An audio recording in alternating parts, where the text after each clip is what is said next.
밤하늘을 수놓은 보석처럼 서울의 스카이라인이 빛나고 있었다. 그 중에서도 가장 찬란한 빛을 발하는 스카이라운지에서는 대한민국 상류층의 축제가 한창이었다. 억소리 나는 샹들리에 아래 값비싼 샴페인 잔이 부딪히는 소리와 가식적인 웃음소리가 공기를 채웠다.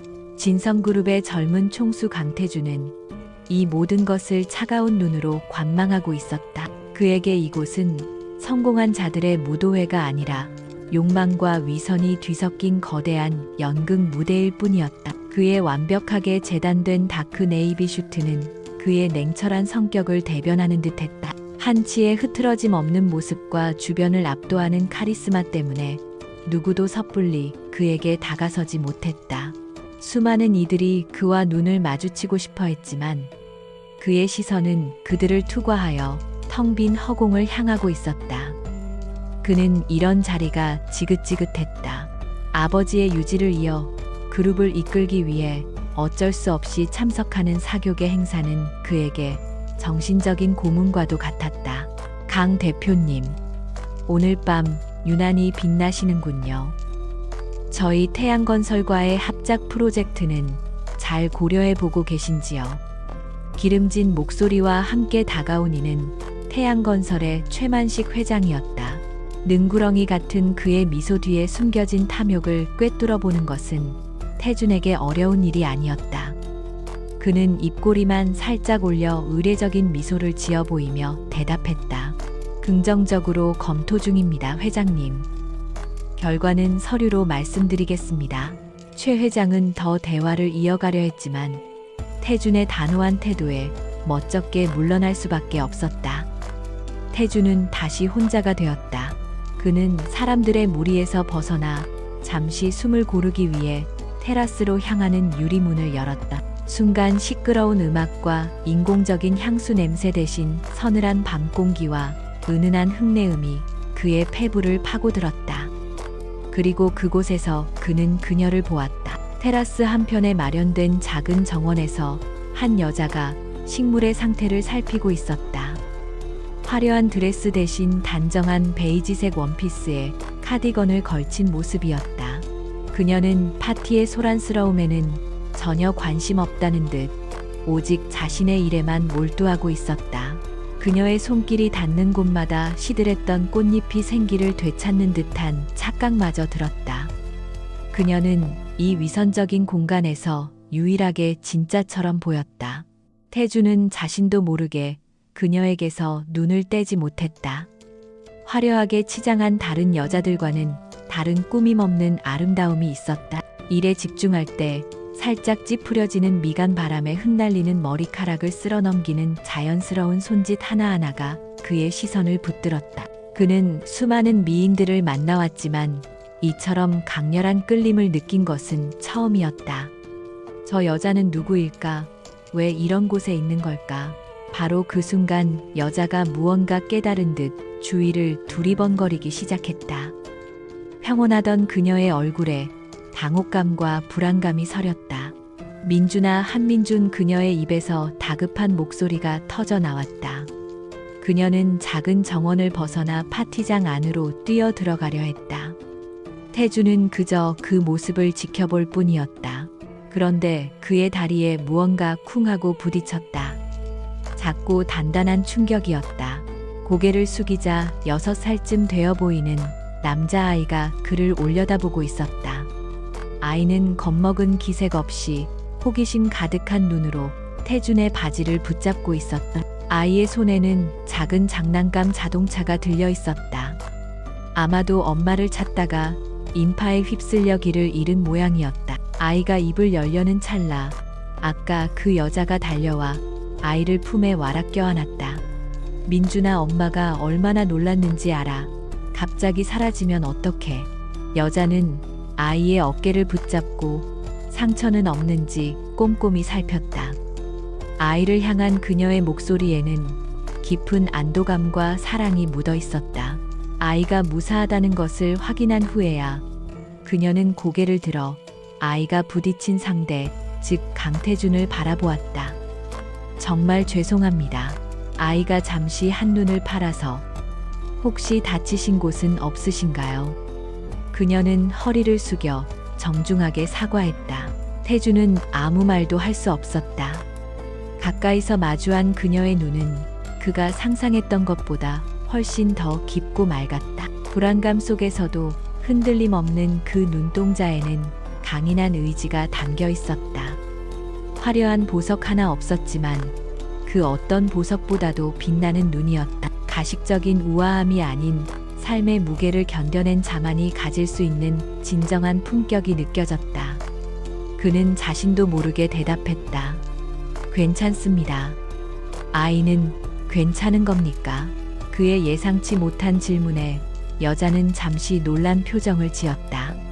거대한 그룹의 총수가 자신의 안위보다 아이를 먼저 걱정해 주리라고는 생각하지 못했던 것이다. 그녀는 곧 부드럽게 미소 지으며 대답했다. 네, 다행히 괜찮아요. 걱정해 주셔서 감사합니다. 그 미소는 파티장에서 본 그 어떤 가식적인 웃음과도 달랐다.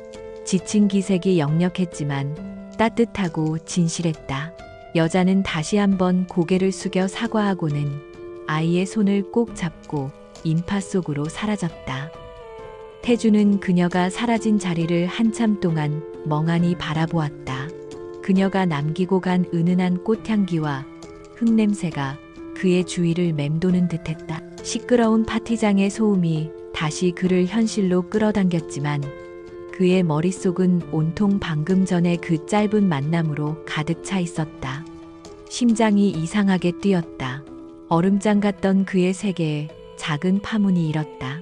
그는 다시 파티장으로 돌아왔지만 더 이상 그곳에 머물 수 없었다. 모든 것이 무의미하게 느껴졌다. 그는 자신의 비서인 김 실장을 손짓으로 불렀다. 김 실장이 다가오자 그는 낮은 목소리로 지시했다.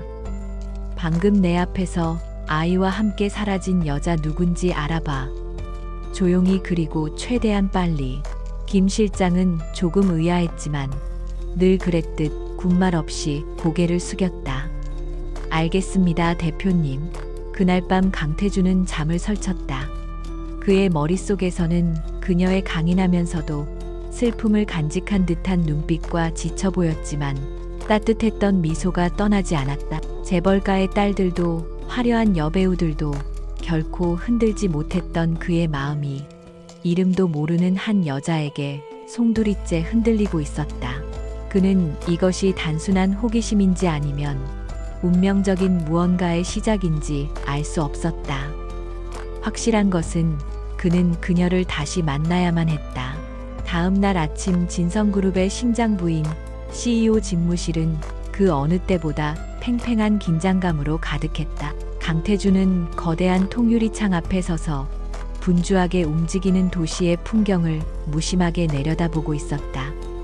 하지만 그의 마음은 어젯밤의 그 짧은 만남에 온통 사로잡혀 있었다. 그의 책상 위에는 수십억 원이 오가는 결제 서류들이 산더미처럼 쌓여 있었지만 그는 서류 대신 허공을 응시하며 그녀의 얼굴을 떠올리고 있었다. 김 실장이 소리 없이 집무실로 들어와 태준의 책상 위에 얇은 서류 봉투를 올려놓았다. 대표님 요청하신 자료입니다. 태준은 천천히 몸을 돌려 의자에 앉았다. 그의 무표정한 얼굴에 스친 미세한 변화를 노련한 김 실장은 놓치지 않았다. 대표님이 이토록 사적인 조사를 지시한 것은 처음 있는 일이었다. 그는 봉투를 열어 첫 장을 넘겼다. 한서연만 32세. 그녀의 이름 아래에는 그녀의 삶이 간략하게 요약되어 있었다.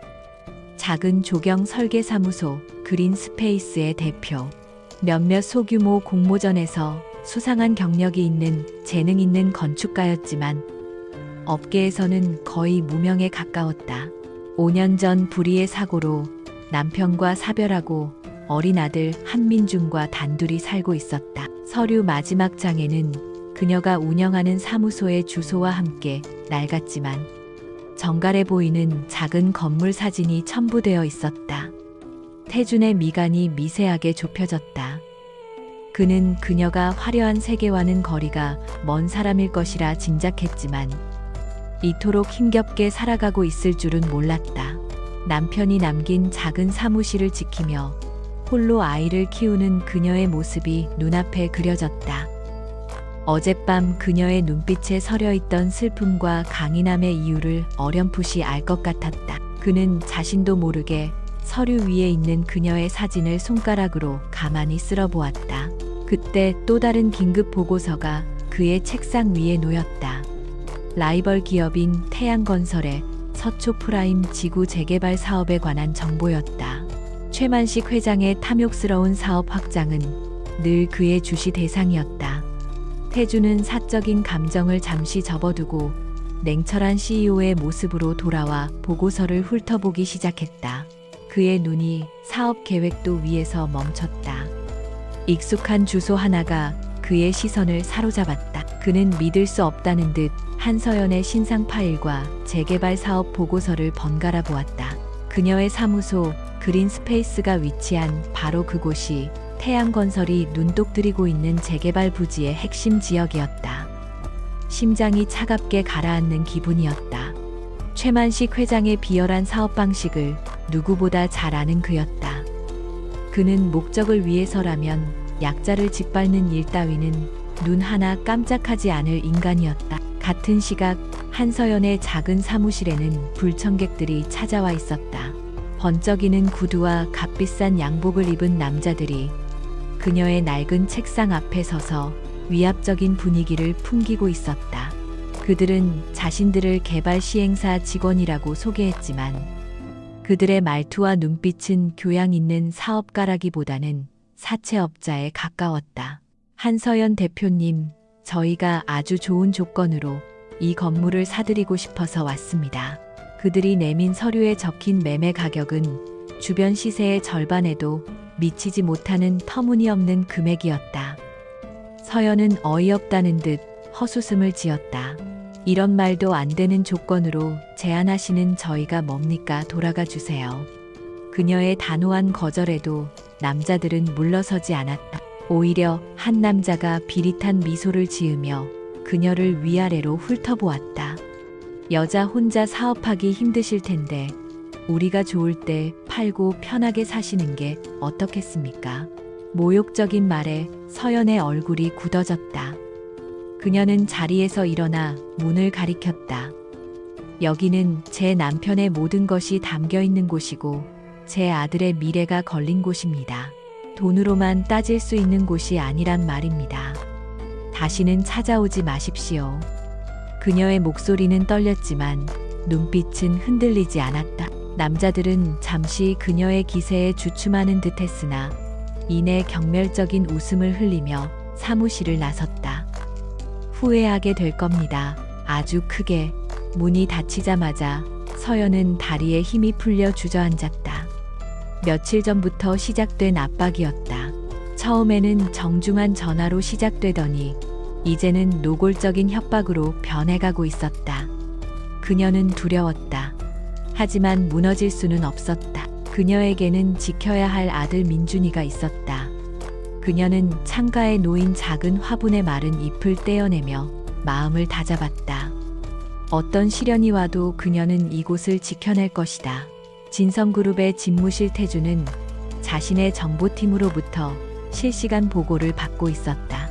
한서연의 사무실에 태양건설의 하청 용역업체 직원들이 다녀갔다는 사실을 확인한 순간 그의 눈에서 차가운 분노가 이글거렸다. 최만식 그 비열한 늙은이가 감히 그녀를 건드리고 있었다. 어젯밤 파티장에서 기름진 웃음을 흘리며 악수를 청하던 그 위선적인 얼굴이 떠올라 역겨움이 치밀었다. 단순한 사업적 경쟁이 아니었다. 이것은 이제 그의 개인적인 문제가 되었다. 그는 그녀를 지켜야만 했다. 하지만 어떻게 그가 갑자기 백마탄 왕자처럼 나타나 그녀를 구원한다면 세상은 그를 스토커나 이상한 사람으로 볼 것이고 최만식은 그녀를 더 큰 표적으로 삼을 것이다.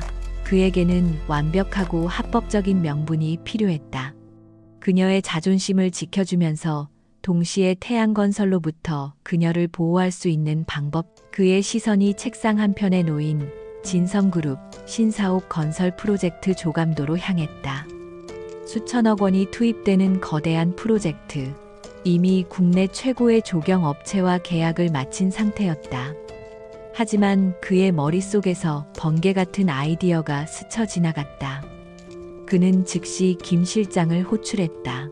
김 실장, 신사옥 조경 설계, 계약 당장 파기해.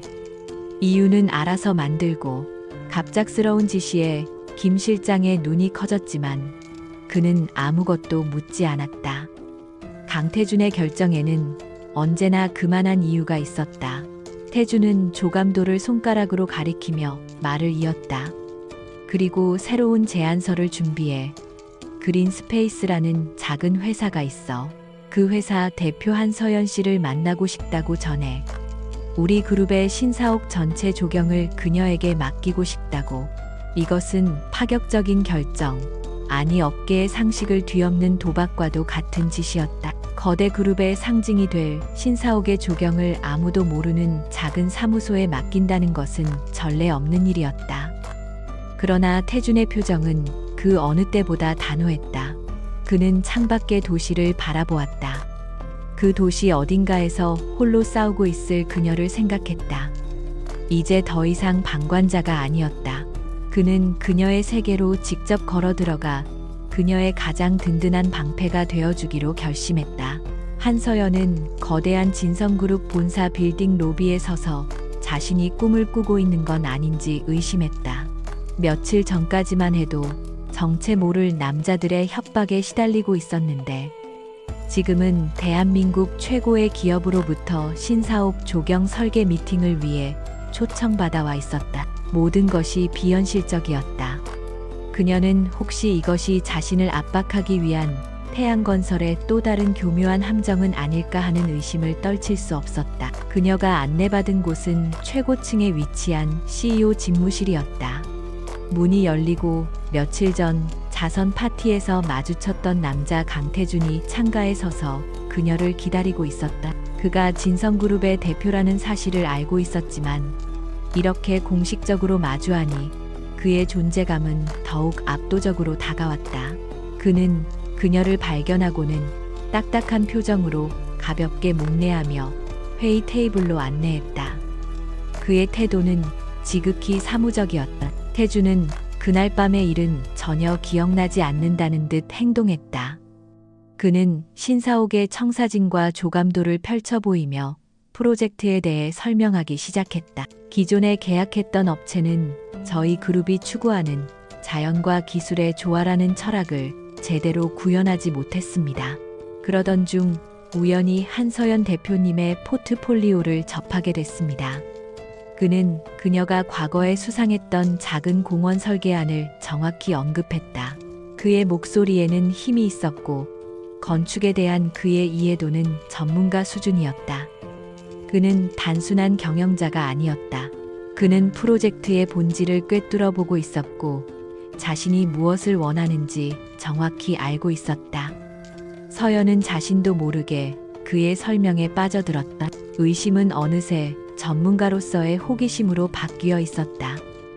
그녀는 날카로운 질문들을 던지기 시작했고 태준은 막힘없이 그리고 존중을 담아 대답했다. 미팅이 거의 끝나갈 무렵 서연은 마음속에 남아있던 마지막 의문을 꺼냈다. 대표님, 솔직히 말씀드리면 왜 저희 같은 작은 회사에 이런 엄청난 프로젝트를 맡기려 하시는지 이해가 가지 않습니다.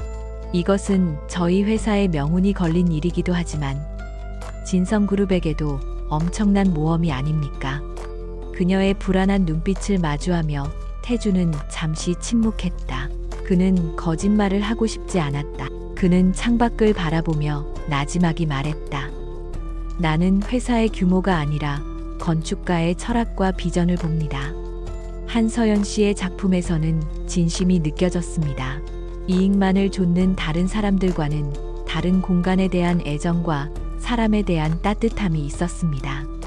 진성그룹의 새 얼굴에는 바로 그런 진심이 필요합니다. 그의 진솔한 대답에 서연의 마음을 짓누르고 있던 마지막 의심의 벽이 무너져 내렸다. 그녀는 그 제안을 받아들이기로 결심했다. 계약이 체결되자마자 마법 같은 일이 일어났다. 더 이상 그녀의 사무실을 찾아와 행패를 부리는 사람은 없었다. 걸려오던 협박 전화도 거짓말처럼 끊겼다. 그녀는 진성그룹이라는 거대한 우산 아래로 들어온 것이었다. 이제 그녀는 오롯이 자신의 일에만 집중할 수 있게 되었다. 그녀와 강태준의 공식적인 협업이 시작되었고 그들의 관계는 새로운 국면을 맞이했다. 그들은 거의 매일 만났다. 때로는 태준의 집무실에서, 때로는 서연의 작은 사무실에서 밤늦도록 설계안을 두고 토론했다. 처음에는 어색한 긴장감이 흘렀지만 일에 대한 열정이라는 공통분모는 그들을 빠르게 가깝게 만들었다. 태준은 그녀의 창의적인 아이디어와 섬세함에 감탄했고 서연은 그의 냉철함 속에 숨겨진 날카로운 통찰력과 추진력에 놀랐다. 그들은 최고의 비즈니스 파트너였다. 그러던 어느 주말 오후 태준은 급히 수정해야 할 설계안을 들고 예고 없이 서연의 사무실을 찾았다. 문을 열자 사무실 안에서 아이의 웃음소리가 들려왔다. 서연이 아들 민준과 함께 바닥에 앉아 블록 쌓기 놀이를 하고 있었다. 갑작스러운 그의 등장에 서연은 당황하며 자리에서 일어났지만 민준은 호기심 가득한 눈으로 태준을 올려다보았다. 아저씨는 누구세요? 엄마 친구예요. 태준은 아이들과 어떻게 대해야 할지 몰라 잠시 굳어 있었다. 그때 민준이가 자신이 만든 자동차 블록을 들고 그에게 다가왔다. 이거 엄청 빨라요. 슝아이의 순진무구한 모습에 태준은 자신도 모르게 무릎을 굽혀 아이와 눈을 맞췄다. 정말 멋진 자동차구나. 그의 입에서 나온 자신조차 어색하게 느끼는 부드러운 목소리였다. 서연은 그 광경을 숨죽여 지켜보았다. 늘 얼음처럼 차갑고 흔들림 없던 남자가 자신의 아들 앞에서 어쩔 줄 몰라 하며 부드러운 미소를 짓고 있었다. 그 모습은 그녀의 심장을 미세하게 떨리게 만들었다. 그녀는 태준에게서 냉혹한 기업 총수의 모습이 아닌 한 명의 따뜻한 남자의 모습을 보았다. 그날 이후 그들 사이의 공기는 미묘하게 달라졌다. 업무 회의는 종종 사적인 대화로 이어졌다. 그는 그녀에게 일하는 것이 힘들지 않으냐고 물었고 그녀는 그에게 그 높은 자리는 외롭지 않으냐고 물었다. 함께 현장을 방문했을 때 태준은 자연스럽게 그녀의 안전모를 고쳐주었고 서연은 늦게까지 일하는 그를 위해 따뜻한 커피를 타주었다. 그들의 관계는 더 이상 단순한 계약 관계가 아니었다. 서로의 삶에 조금씩 스며들고 있었다. 어느 늦은 밤 신사옥 건설 현장의 꼭대기에서 두 사람은 서울의 야경을 내려다보고 있었다. 뼈대만 앙상하게 올라간 건물이었지만 그들은 이미 이곳에 푸른 나무가 자라고 아름다운 꽃들이 피어날 미래를 함께 그리고 있었다.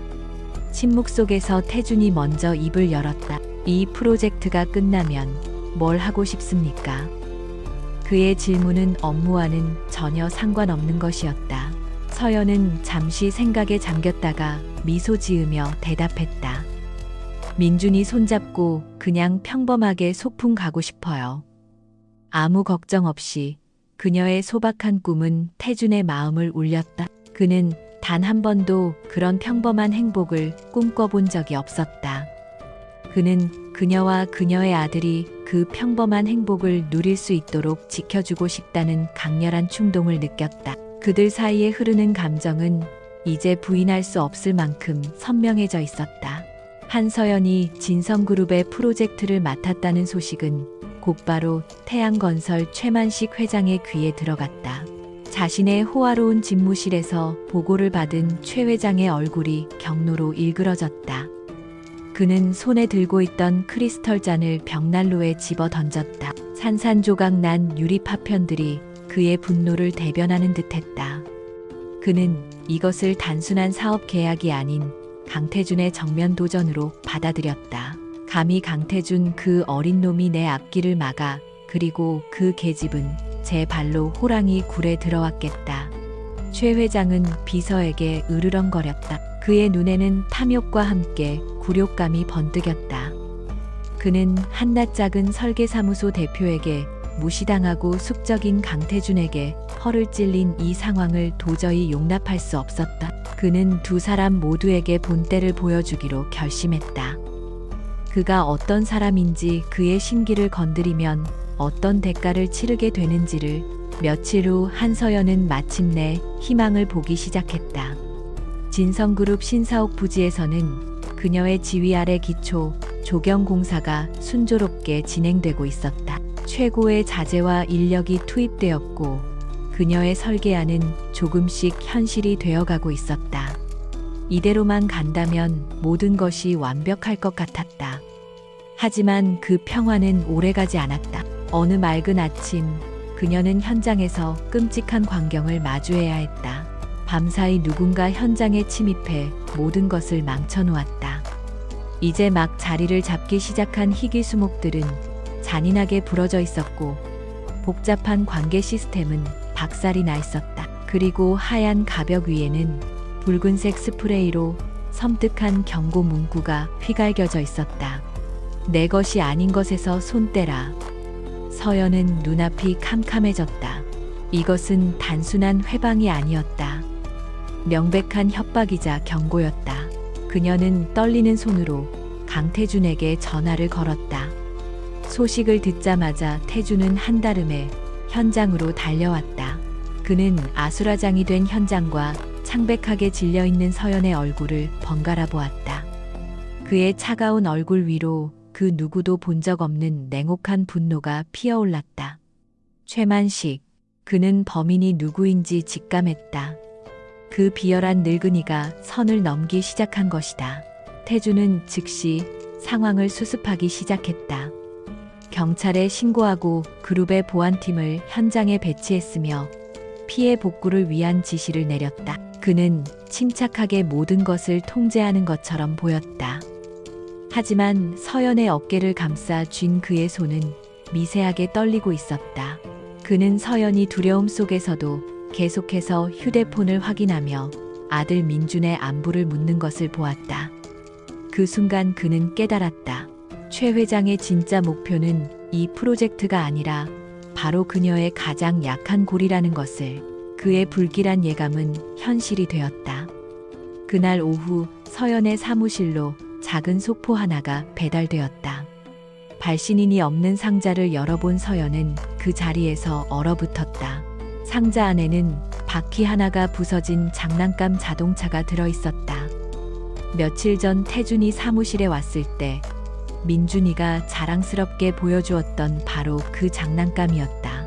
그리고 그 밑에는 유치원 놀이터에서 혼자 놀고 있는 민준이를 멀리서 몰래 찍은 사진 한 장이 놓여 있었다. 서연의 머릿속이 하얗게 비었다. 심장이 바닥으로 곤두박질 치는 것 같았다. 적은 이제 그녀가 아닌 그녀의 아들을 노리고 있었다. 그녀는 비명을 지르며 밖으로 뛰쳐나갔다. 이미 태준의 지시로 그녀의 주변을 경호하고 있던 보안팀으로부터 연락을 받은 태준은 유치원으로 향하는 서연의 차를 뒤따랐다. 그는 유치원 문 앞에서 아들을 부둥켜 안고 오열하는 그녀를 발견했다. 그날 밤 태준은 서연과 민준을 자신의 펜트하우스로 데려왔다. 서울에서 가장 안전한 곳, 그의 사적인 공간이었다. 낯선 환경에 어리둥절해하던 민준이는 곧 지쳐 잠이 들었다. 아이가 잠든 것을 확인한 후에야 서연은 참았던 눈물을 터뜨리며 자책하기 시작했다. 저 때문에 대표님까지 위험해지고 우리 민준이까지. 제가 이 프로젝트를 포기하면 모든 게 끝나지 않을까요? 태준은 그녀의 앞으로 다가가 그녀의 떨리는 두 손을 붙잡았다. 그의 목소리는 그 어느 때보다 단호했다. 이건 당신 탓이 아니야. 이건 나와 최만식 그 인간의 싸움이야. 내가 당신을 이 싸움에 끌어들였고. 그는 그녀의 눈을 똑바로 바라보며 말을 이었다. 그러니 내가 당신과 민준이를 반드시 지킬 거야. 내 모든 것을 걸고 약속하지. 절대로 두 사람을 다치게 내버려 두지 않아. 그것은 단순한 위로나 비즈니스 파트너로서의 책임감을 넘어선 한 남자가 한 여자에게 하는 영혼을 담은 맹세였다. 서연은 그의 흔들림 없는 눈빛 속에서 거대한 폭풍우를 막아줄 견고한 방파제를 보았다. 그녀는 더 이상 울지 않았다. 두려움은 여전했지만 그 두려움을 함께 짊어져 줄 사람이 곁에 있다는 사실이 그녀에게 작은 용기를 주었다. 태주는 잠든 민준의 방을 한번 돌아본 후 거실 통유리창 앞에 섰다. 그는 화려한 도시의 야경을 내려다보며 생각에 잠겼다. 최만식은 건드려서는 안 될 것을 건드렸다. 이제 이것은 더 이상 사업이나 자존심 싸움이 아니었다. 사랑하는 사람을 지키기 위한 전쟁이었다. 그의 눈빛이 사냥감을 노리는 맹수처럼 차갑고 날카롭게 빛났다. 전쟁의 서막이 올랐다. 강태준의 펜트하우스는 거대한 전쟁 상황실로 변해 있었다. 그의 지시 아래 진성그룹의 핵심 브레인들이 총동원되었다. 법무팀, 재무분석팀, 그리고 베일에 쌓인 정보팀까지 각 분야의 최고 전문가들이 최만식 회장의 제국을 무너뜨리기 위한 하나의 목표 아래 뭉쳤다. 태주는 거대한 스크린 앞에 서서 날카로운 눈빛으로 작전을 지휘했다. 그는 더 이상 비즈니스맨이 아니라 모든 것을 건 전투를 앞둔 장군과 같았다. 최 회장의 자금 흐름을 전부 추적해 지난 5년간의 모든 부동산 거래 로비 내역 하나도 빠짐없이 먼지 한 톨까지 털어내 그의 낮고 차가운 목소리가 회의실을 가득 메웠다. 직원들은 그의 기세에 압도되어 숨죽인 채 키보드를 두드렸다. 그들의 스크린 위로 최만식의 검은 돈이 흘러간 흔적들이 거미줄처럼 펼쳐지기 시작했다. 한서연 역시 그 자리에 있었다. 그녀는 더 이상 두려움에 떠는 피해자가 아니었다. 태준이 자신과 아들을 지키기 위해 그룹 전체를 움직이는 것을 보며 그녀 안에 잠들어 있던 투지가 깨어났다. 그녀는 이 싸움의 방관자가 되기를 거부했다. 그녀는 자신의 전문 지식을 이용해 이 부당한 싸움에 맞서기로 결심했다. 그녀의 눈빛은 그 어느 때보다 단단하고 결의에 차 있었다. 태준의 팀이 최 회장의 비자금과 로비 장부를 파헤치는 동안 서연은 다른 방향에서 접근했다. 그녀는 태양건설의 서초 프라임 지구 재개발 사업과 관련된 모든 공개 자료를 요청했다. 건축 허가 서류, 환경 영향 평가 보고서, 지질 조사 데이터까지 산더미 같은 자료들이 그녀의 임시 사무실로 배달되었다. 그녀는 밤낮을 가리지 않고 복잡한 전문 용어와 숫자들로 가득한 서류 더미와 씨름했다. 며칠 밤을 새운 끝에 그녀는 마침내 찾아냈다. 그것은 전문가가 아니면 결코 발견할 수 없는 아주 사소하지만 치명적인 결함이었다. 태양건설이 시청에 제출한 환경 영향 평가 보고서의 지질 데이터가 10년 전의 낡은 자료를 조작한 것이었다. 서연은 그 지역의 지반이 약하고 지하 수위가 높다는 것을 잘 알고 있었다. 그런 곳에 초고층 빌딩을 위한 깊은 터파기 공사를 강행한다면 주변 지반이 붕괴될 위험이 있었다. 그것은 단순한 서류 조작이 아니었다. 수많은 사람들의 목숨을 위협할 수 있는 시한폭탄과도 같은 범죄 행위였다. 최만식이 돈에 눈이 멀어 최소한의 안전마저 무시했다는 명백한 증거였다. 서연은 심장이 격렬하게 뛰는 것을 느꼈다. 그녀가 찾아낸 이것이야말로 최만식의 숨통을 끊을 수 있는 스모킹건이었다. 그녀는 즉시 이 사실을 태준에게 알렸다. 서연의 발견은 판도를 완전히 뒤집어 놓았다. 태준의 팀이 찾아낸 금융비리 증거들이 최만식의 탐욕을 증명한다면 서연이 찾아낸 증거는 그의 살인적인 무책임함을 증명하는 것이었다. 두 개의 증거가 합쳐졌을 때 그것은 그 어떤 변호사도 막을 수 없는 완벽한 창과 방패가 되었다. 태준은 서연의 손에 들린 보고서를 보며 경탄을 금치 못했다. 그녀는 그가 지켜줘야 할 연약한 여자가 아니라 함께 싸울 수 있는 가장 강력한 동지였다. 전쟁 상황실에 다시 모든 사람이 모였다. 이제 그들의 목표는 단순히 최만식을 막는 것이 아니라 그의 제국을 완전히 해체하고 법의 심판대에 세우는 것이었다. 그들은 마지막 반격을 위한 전략을 짜기 시작했다. 단순히 검찰에 고발하는 것으로는 부족했다. 최만식은 분명 법망을 빠져나갈 뒷배를 가지고 있을 터였다. 그들은 여론이라는 가장 강력한 무기를 사용하기로 했다. 계획은 치밀하게 세워졌다. 첫째, 최만식의 비자금과 정관계 로비 증거는 가장 신뢰받는 탐사보도 전문 기자에게 익명으로 제보한다. 둘째, 결정적인 순간에 서연이 건축 전문가로서 기자회견을 열어 환경평가 조작의 위험성을 폭로한다. 타이밍이 가장 중요했다. 그들은 모든 것을 터뜨릴 D-Day를 태양건설의 연례 주주총회일로 잡았다. 최만식이 자신의 가장 큰 업적으로 서초 재개발 사업을 발표하는 바로 그 자리에서 그를 끌어내릴 계획이었다. 모든 계획이 세워지고 팀원들이 각자의 임무를 위해 흩어진 후 넓은 사무실에는 태준과 서연 단둘만 남았다. 벽 한쪽을 가득 채운 화이트보드에는 최만식의 범죄 네트워크가 복잡한 마인드맵처럼 그려져 있었다. 거대한 악의 실체를 눈앞에 두고 서연은 잠시 현기증을 느꼈다.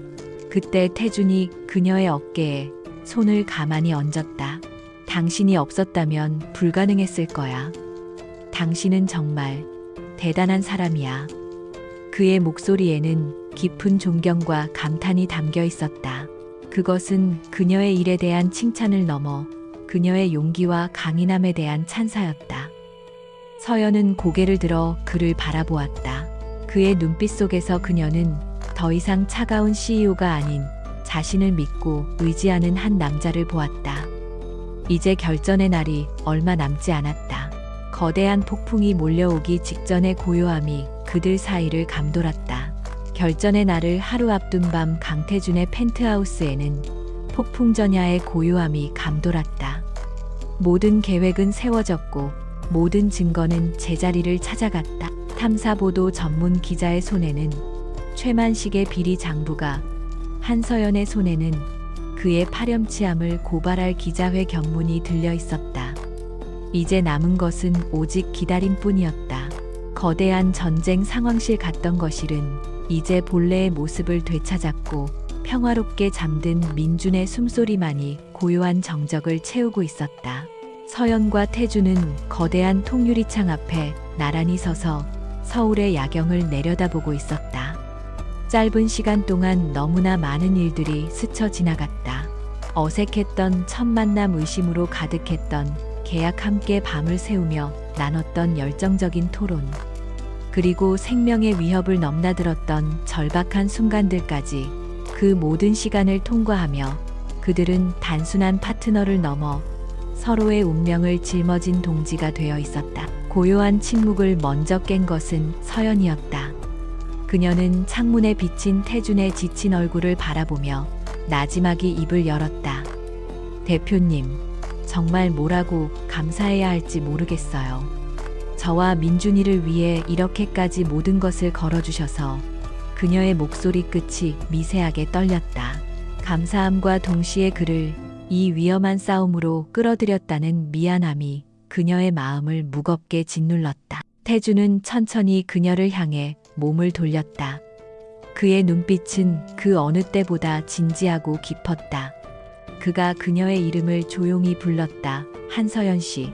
내가 이 모든 일을 하는 건 단지 최만식을 무너뜨리기 위해서도 당신을 보호해야 한다는 의무감 때문만도 아닙니다. 그의 목소리에는 그동안 숨겨왔던 감정의 무게가 실려 있었다. 그는 이제 자신의 진심을 전하기로 결심했다.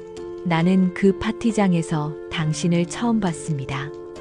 모두가 가짜 웃음을 짓고 있는 그곳에서 유일하게 진짜였던 사람. 자신의 일에 열중하던 당신의 모습, 아들을 향한 당신의 사랑, 그리고 두려움 속에서도 꺾이지 않던 당신의 강인한 눈빛에 나는 첫눈에 반했습니다. 그의 담담한 고백은 그 어떤 화려한 미사여구보다도 서연의 심장을 강하게 울렸다.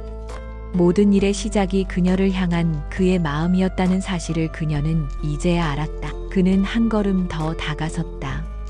그들의 거리는 이제 숨결이 닿을 만큼 가까워졌다. 당신이 궁금해서 시작한 조사는 곧 걷잡을 수 없는 감정으로 변했습니다. 처음에는 당신을 지킬 명분이 필요해서 시작한 프로젝트였지만 당신과 함께 일하면서 당신이라는 사람 자체를 사랑하게 됐습니다. 당신의 재능, 당신의 용기, 그리고 당신의 따뜻함까지 모든 것을요. 그의 눈빛은 흔들림이 없었다. 그는 그녀의 떨리는 손을 조심스럽게 감싸쥐었다. 그의 손은 따뜻하고 단단했다. 내일이면 모든 게 끝날 겁니다. 이 지긋지긋한 싸움이 끝나면 당신과 민준이 곁에서 당신이 꿈꾸던 그 평범한 행복을 함께 만들어가고 싶습니다. 나에게 그럴 기회를 주시겠습니까? 그것은 질문이었지만 그의 모든 것을 건 간절한 약속이었다. 서연의 눈에서 뜨거운 눈물이 뺨을 타고 흘러내렸다. 남편을 잃은 후 그녀는 다시는 누군가를 사랑하게 될 리 없을 거라고 생각하며 마음의 문을 굳게 닫고 살아왔다. 하지만 이 남자는 이 남자는 그녀의 모든 벽을 허물어뜨렸다. 그의 흔들림 없는 믿음과 헌신적인 보호, 그리고 지금 이 순간의 진솔한 고백 앞에서 그녀는 더 이상 자신의 감정을 외면할 수 없었다. 그녀는 고개를 끄덕이는 대신 조용히 그의 넥타이를 바로잡아 주었다. 그리고는 까치발을 들어 그의 뺨에 가볍게 입을 맞추었다. 그녀의 목소리가 속삭이듯 흘러나왔다. 나도 같은 마음이에요, 태준 씨. 처음으로 직책 대신 그의 이름을 부르는 순간이었다. 그 한마디에 태준은 세상 모든 것을 얻은 듯한 기분을 느꼈다. 그는 조심스럽게 그녀를 품에 안았다. 그들은 한참 동안 말없이 서로를 안고 있었다. 창밖의 야경은 그 어느 때보다 아름답게 빛났다. 내일 아침이면 거대한 폭풍이 몰아칠 것이다. 하지만 그들은 더 이상 두렵지 않았다. 그들은 이제 혼자가 아니었다. 가장 중요한 전쟁에서는 이미 승리했기 때문이었다. 서로의 마음을 얻은 것, 그것이야말로 진정한 승리였다. 그 밤 그들은 서로에게 기댄 채 조용히 그러나 강하게 내일의 태양을 기다리고 있었다. 마침내 결전의 날이 밝았다. 태양건설의 주주총회가 열리는 호텔 컨벤션 홀은 수많은 투자자와 언론으로 가득 차 있었다. 단상 위 최만식 회장은 오만한 미소를 지으며 자신의 야심작인 서초 프라임 지구 재개발 사업의 청사진을 자랑스럽게 펼쳐 보이고 있었다. 그는 인생 최고의 정점에 서 있다고 믿어 의심치 않았다. 그 순간 그의 발밑에서 거대한 지각 변동이 일어나고 있다는 사실을 까맣게 모른 채였다. 객석 한가운데 강태준은 얼음처럼 차가운 표정으로 그 모든 광경을 지켜보고 있었다. 바로 옆방 한서연은 생중계 화면을 통해 주주총회를 지켜보며 자신의 차례를 기다리고 있었다. 그녀의 손은 차갑게 식어 있었지만 눈빛만큼은 그 어느 때보다 뜨겁게 타오르고 있었다. 두려움은 사라지고 없었다. 오직 정의를 실현하겠다는 굳은 의지만이 남아 있었다. 최 회장이 프로젝트의 천문학적인 수익성을 자랑하며 연설을 이어가던 바로 그 순간 객석에 앉아있던 한 남자가 조용히 손을 들었다. 대한민국에서 가장 집요하기로 소문난 탐사보도 전문 기자였다. 회장님, 질문 있습니다. 그는 날카로운 목소리로 최 회장이 유령 회사를 통해 비자금을 조성한 정황과 정관계에 뿌린 불법 로비 자금의 구체적인 날짜와 액수를 언급하기 시작했다. 장내는 순식간에 술렁이기 시작했다. 최 회장의 얼굴에서 오만한 미소가 사라지고 당혹감이 서렸다. 그는 근거 없는 낭설이라며 상황을 수습하려 했지만 기자의 후속 질문은 더욱 집요하게 그의 숨통을 조여왔다. 바로 그때였다. 장내 모든 기자들의 휴대폰이 동시에 울렸다. 바로 옆방에서 열리는 긴급 기자회견 알림이었다. 모두의 시선이 쏠린 순간 주주총회장의 거대한 스크린이 갑자기 지지직거리더니 옆방의 기자회견장 라이브 영상으로 바뀌었다. 화면 속에는 단정하지만 강단 있는 모습의 한서연이 연단에 서 있었다. 저는 조경 건축가이자 오늘 한 명의 시민으로서 이 자리에 섰습니다. 그녀는 침착한 목소리로 태양건설이 제출한 환경 영향 평가 보고서가 어떻게 조작되었는지를 논리적으로 설명하기 시작했다. 그녀는 복잡한 데이터를 시각화한 자료를 통해 만약 이 공사가 강행될 경우 발생할 수 있는 끔찍한 재난의 가능성을 명확하게 제시했다. 이것은 더 이상 돈의 문제가 아니었다. 수많은 시민들의 안전과 생명이 걸린 문제였다. 최만식은 탐욕스러운 기업가를 넘어 공공의 안전을 위협하는 범죄자로 낙인 찍히는 순간이었다. 주주총회장은 아수라장으로 변했다. 투자자들의 고성과 기자들의 플래시 세례 속에서 최 회장은 무대 위에서 하얗게 질린 채 아무 말도 하지 못했다. 그의 철옹성 같던 제국이 불과 몇 분 만에 모래성처럼 무너져 내리고 있었다.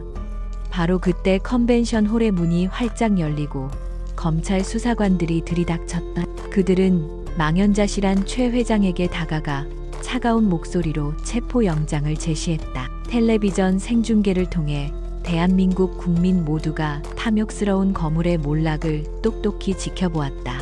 수갑이 채워진 채 끌려나가는 최 회장의 초라한 마지막 모습은 강태준의 차가운 눈에 담겼다. 그는 조용히 자리에서 일어나 아수라장이 된 회의장을 빠져나왔다. 복수심 때문이 아니었다. 그저 모든 것이 제자리로 돌아왔다는 안도감 때문이었다. 정의는 비록 더딜지라도 반드시 승리한다는 것을 그는 확인했다. 그리고 1년이라는 시간이 흘렀다. 서울의 심장부 잿빛 빌딩 숲 한가운데 기적 같은 녹색 오아시스가 탄생했다. 바로 진성그룹의 신사옥과 함께 조성된 그린 스페이스 파크였다. 한서연이 설계한 이 도심 정원은 개장과 동시에 서울의 새로운 랜드마크로 떠올랐다. 그녀는 이제 더 이상 무명의 건축가가 아니었다. 그녀의 이름 앞에는 천재적인 공간 창조자라는 수식어가 붙었다. 개장 기념식에서 올해의 건축가상을 수상한 서연은 수많은 사람들 앞에서 담담하게 수상 소감을 말했다. 그녀는 더 이상 주눅들거나 불안해하지 않았다. 그녀의 얼굴에는 자신의 일을 사랑하는 사람만이 가질 수 있는 자신감과 행복이 가득했다. 연설을 마친 그녀의 시선이 객석의 한 곳에 머물렀다. 그곳에는 강태준이 아들 민준을 목마를 태운 채 그녀를 향해 환하게 웃고 있었다. 더 이상 얼음 왕자는 없었다. 그의 눈은 오직 사랑하는 여자를 바라보는 따뜻함과 자랑스러움으로 가득 차 있었다. 민준이는 작은 손으로 꽃다발을 흔들며 외쳤다. 엄마 최고 시상식이 끝나고 세 사람은 서연이 직접 만든 아름다운 정원을 함께 걸었다. 태준은 그녀의 손을 꼭 잡았고 다른 한 손으로는 민준의 머리를 부드럽게 쓰다듬었다. 그들은 더 이상 외로운 CEO도 힘겨운 싱글맘도 아니었다. 그들은 서로의 상처를 보듬고 함께 역경을 이겨낸 세상에서 가장 든든한 가족이었다. 태준이 그녀의 귓가에 속삭였다. 당신이 만든 이 정원처럼 우리의 미래도 아름다울 거야. 서연은 말없이 그의 어깨에 머리를 기댔다. 지독했던 겨울은 가고 마침내 그들의 삶에 따스한 봄이 찾아왔다.